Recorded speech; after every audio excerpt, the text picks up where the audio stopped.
¿Cómo saber cuál es la voluntad de Dios? Buenos días, queridos hermanos y hermanas, bienvenidos una vez más a la comunidad contigo. Es viernes 13 de noviembre y estamos este día para abrir la palabra del Señor y ver qué tiene Él para nosotros. ¿Cómo saber cuál es la voluntad de Dios?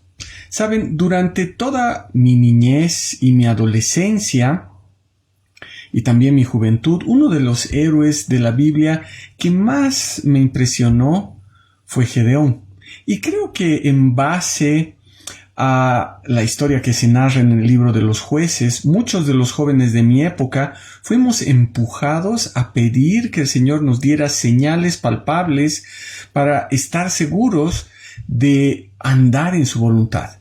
Y eso sonaba muy espiritual. En Jueces, en el capítulo 6, vemos cómo el Señor llamó a Gedeón. Dice la palabra, como sucedió en todo este tiempo de los jueces en Israel, el pueblo hizo lo malo ante los ojos de Jehová, y por esto, dice Jehová, que los entregó en manos de Madián durante 7 años. Y lo que sucediera que cada vez que los israelitas sembraban, los madianitas subían y arruinaban las cosechas y no dejaban comida en Israel. Dice también en el capítulo 6 que los madianitas eran como langostas por su multitud y devastaban la tierra a tal punto que los israelitas no podían tener ni siquiera ovejas, vacas, asnos. Entonces Israel fue empobrecido en gran manera. Ahora, en esa situación es que ellos clamaron a Jehová.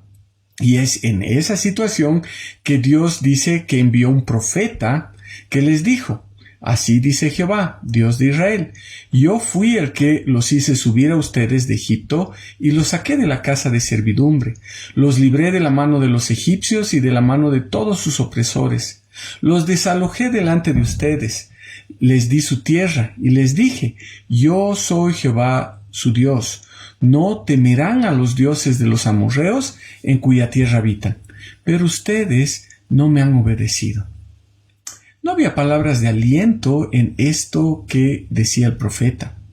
Pero el relato continúa, mostrando que el mismo Señor, ese Señor que había mandado al profeta, se presentó a Gedeón y le dijo, Jehová está contigo, valiente guerrero. Pero la respuesta de Gedeón fue, ay, Señor mío, si Jehová está con nosotros, ¿por qué nos ha ocurrido todo esto? ¿Y dónde están todas sus maravillas que nuestros padres nos han contado diciendo, ¿no nos hizo Jehová subir de Egipto? Pero ahora Jehová nos ha abandonado y nos ha entregado en manos de los madianitas. Y dice la palabra que Jehová lo miró y le dijo, ve con esta tu fuerza y libra a Israel de la mano de los madianitas. ¿No te he enviado yo?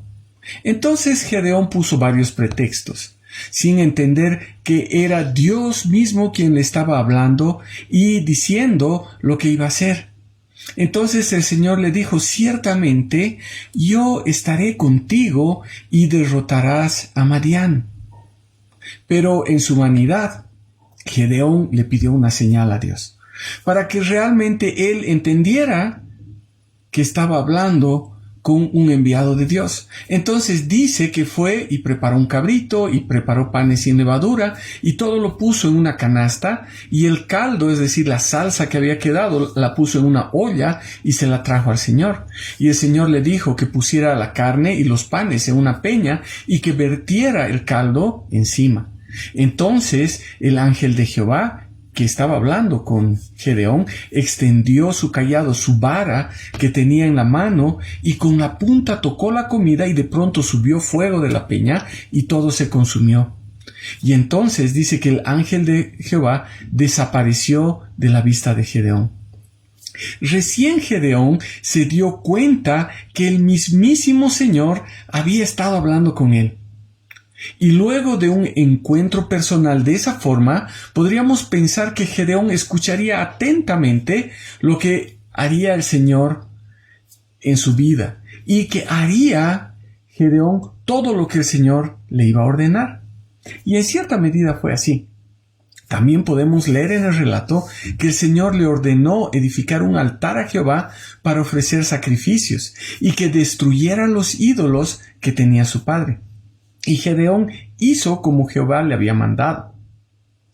Pero ahora Israel estaba a puertas de un nuevo conflicto. Dice que los madianitas y los amalequitas estaban acampando, y entonces Gedeón nuevamente le pide pruebas palpables de que estaba dentro de su voluntad que él haga algo. Y le pidió una prueba con un vellón de lana, que es tal vez el relato más conocido de Gedeón. Dice que en la noche él iba a dejar un vellón en la parte de afuera de su casa, y el rocío solo debería quedarse en el vellón de lana y toda la tierra debería estar seca. Y dice que sucedió así. El vellón estaba mojado y la tierra seca. Pero Gedeón todavía quería estar seguro. Entonces le pidió una pruebita más. Y le dijo, ahora quisiera que esta noche yo voy a dejar el vellón y que ese vellón quede seco y todo el rocío tiene que estar en el suelo. Y eso es lo que sucedió. En el resto de la historia vemos cómo el Señor escogió 300 guerreros de 32,000 que tenía Gedeón, y con esos 300 hombres derrotó a los madianitas. Ahora, como les decía, esta historia inspiró a muchos de nosotros a pedirle al Señor que diera señales palpables de que estábamos andando en su voluntad. Pero ¿saben qué? La verdad es que la historia de Gedeón muestra más bien lo fácil que nosotros comenzamos a desviar nuestros oídos de la palabra del Señor y buscamos nuestra seguridad en lo que podemos ver. Nos muestra cuán ondulantes podemos ser pese a que podemos ver la mano del Señor obrando en nuestras vidas. Pero también nos muestra la soberanía de Dios y cuán amoroso y paciente es. Gedeón vio cómo la comida se consumió ante sus ojos, solo con el toque de la punta de la vara del Señor. Eso lo motivó a actuar destruyendo los ídolos de su padre y ofrecer sacrificios al Señor. Pero pronto las dudas lo asaltaron y nuevamente quería tener pruebas de que el Señor estaba con él. No le bastó que el Señor le dijo, ciertamente yo estaré contigo y tú derrotarás a los madianitas. Gedeón quería tener certeza. Entonces, como dicen los versículos 36 y 37 del capítulo 6, Gedeón dijo a Dios, si has de librar a Israel por mi mano, como has dicho, he aquí yo pondré un vellón de lana y, bueno, está toda la historia que acabo de contar. Pienso que es ese pedido de Gedeón que a unos les puede sonar muy espiritual y tal vez a otros les puede sonar atrevido. Pero es el pedido que muchas veces nosotros también hacemos al Señor. Queremos que Él nos muestre de una forma visible y palpable que lo que estamos por hacer está dentro de su voluntad, sin tomar en cuenta lo que Él nos ha dicho a través de su palabra. Y eso solo debería bastar. Solo su palabra debería bastar. El Señor esperaba que Gedeón confiara en su palabra. Si Él le dijo que estaría con él y que derrotaría a los madianitas, Gedeón tenía que confiar en él y ya. Pero Gedeón esperaba señales, esperaba pruebas. Y podemos pensar que realmente él no se quería equivocar. Pero es la forma de actuar que tenemos como seres humanos. Incluso si hemos sido alcanzados por la misericordia de Dios, queremos movernos en un terreno seguro. Nos incomoda no saber lo que va a pasar. Nos incomoda depositar nuestra confianza en alguien que tal vez no vemos. Pensamos que el Señor tiene que mostrarnos de una forma clara lo que quiere hacer. Nos incomoda depender simplemente de la palabra de Dios. Ahora, lo que me reconforta es que nuestra forma de pensar o de hacer las cosas no cambia los planes de Dios. El Señor había dicho algo a Gedeón y el Señor lo cumplió. No le dijo a Gedeón, ¿sabes por qué has desconfiado de mí? Voy a escoger a otra persona y yo te voy a desechar. O tu falta de confianza va a hacer que yo cambie mis planes y los madianitas los van a destruir a ustedes. Los planes del Señor no cambian. Y pese a nuestra desconfianza, pese a que dudamos o pese a que desconfiamos, el Señor hará. ¿Por qué? Porque Él es soberano y hace todo para honra y gloria de su nombre.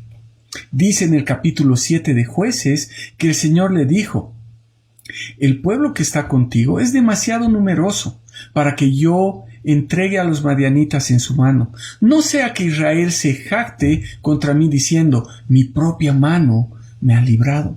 Habían 32,000 soldados esperando las órdenes de Gedeón, y el Señor escogió de esas personas solo a 300 para poder vencer a un numeroso ejército que, como decíamos, eran como langostas. El Señor lo que quería mostrar a Gedeón y quería mostrar a Israel era que no era la capacidad que ellos tenían. Ellos iban a ser librados de los madianitas. ¿Por qué? Porque Dios lo había dicho, y así iba a ser. No era Gedeón, no era su ejército, no eran las señales que el Señor hizo. Era la soberanía del Señor, porque Él lo había prometido. Entonces, ¿cómo llegamos a saber? ¿Y cómo llegamos a hacer la voluntad de Dios? Escuchando lo que Él nos dice y confiando que lo que Él nos dice es verdadero. Ahora, ahí tenemos un gran problema, porque queremos saber cuál es la voluntad de Dios, pero queremos saber la voluntad de Dios sin escuchar a Dios. Queremos que Él nos dé una señal. En este tiempo, el Señor no nos va a hablar como habló a Gedeón. Y es casi seguro que no nos va a dar las señales que le dio a Gedeón. Él nos ha dejado su palabra para escuchar su voluntad. Entonces debemos leerla para saber qué es lo que quiere para nuestra vida. Pero saben, también tenemos que confiar en lo que Él nos dice a través de su palabra. Y tenemos que confiar porque es verdad. Y eso solo va a ser una realidad cuando nosotros tengamos una relación personal con Él. Si hemos creído en Jesús para salvación, hermanos, su palabra va a tener significado para nosotros. Va a tener ese significado que debería tener. Las palabras de un Padre amoroso que nos dice cuál es su voluntad. Hermanos, ¿cómo saber cuál es la voluntad de Dios? Escuchando su palabra, creyendo en su palabra y viviendo de acuerdo a su palabra. Vamos a orar. Padre amado, te damos gracias por este tiempo que tú nos das. Gracias, Señor, porque tú nos has dado tu palabra para poder saber qué es lo que quieres para nuestras vidas. Y te pedimos, Señor, que tú nos ayudes a escuchar tu voz a través de tu palabra. Que, Señor, podamos entender cuál es tu voluntad. Que no estemos buscando, Señor, señales en otros lugares que no sea tu palabra. Y, Señor, te pedimos también que tú nos ayudes a confiar en ti, a poder depositar nuestra confianza sabiendo que siempre tú tienes lo mejor para nosotros. Y te pedimos que tú nos ayudes a vivir en esa voluntad. Te damos gracias, Señor, en el nombre de tu Hijo amado. Amén. Bueno, hermanos, eso es todo por hoy. Que el Señor les bendiga y que tengan un lindo fin de semana.